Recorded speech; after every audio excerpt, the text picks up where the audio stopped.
ఢిల్లీ సరిహద్దులో మరోసారి రైతులు గర్జించారు. పార్లమెంట్ ముట్టడికి బయలుదేరిన వీరిని సరిహద్దులోని పోలీసులు అడ్డుకోవడంతో ఉద్రిక్తతకు దారితీసింది. అన్నదాతల ఆందోళనలతో 24 గంటల పాటు అన్ని సరిహద్దులను మూసివేస్తున్నట్లుగా పోలీసులు ప్రకటించారు. రైతులు ఎన్నో నెలలుగా ఆందోళనలు చేస్తున్నారు.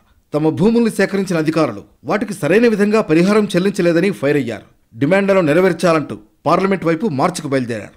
ఢిల్లీ సరిహద్దులోనే పోలీసులు వీరిని అడ్డుకున్నారు.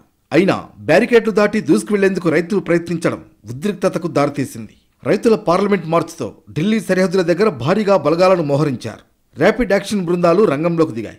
ప్రతి ఒక్కరిని క్షుణ్ణంగా తనిఖీ చేసి నగరంలోకి అనుమతిచ్చారు. ఈ క్రమంలో భారీగా ట్రాఫిక్ జామ్ ఏర్పడింది. వేలాది వాహనాలు నిలిచిపోవడంతో ప్రయాణికులు ఇబ్బందులు పడ్డారు. ఢిల్లీలో ఇంత భారీ స్థాయిలో ఆందోళనకు రైతులు సిద్ధమవడం 3 ఏళ్లలో ఇదే తొలిసారి.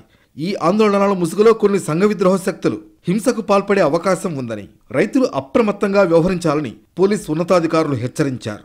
ఇటు నోయిడా రైతుల ఆందోళన, అటు హర్యానా, పంజాబ్ రైతుల ట్రాక్టర్స్ మార్చ్తో ఢిల్లీ సరిహద్దుల్లో సెక్యూరిటీని టైట్ చేశారు. 24 గంటల పాటు అన్ని సరిహద్దులను మూసివేస్తున్నట్లు పోలీసులు ప్రకటించారు. అన్ని సరిహద్దుల వద్ద భారీ భద్రతను ఏర్పాటు చేస్తూ సెక్షన్ 144 విధించారు.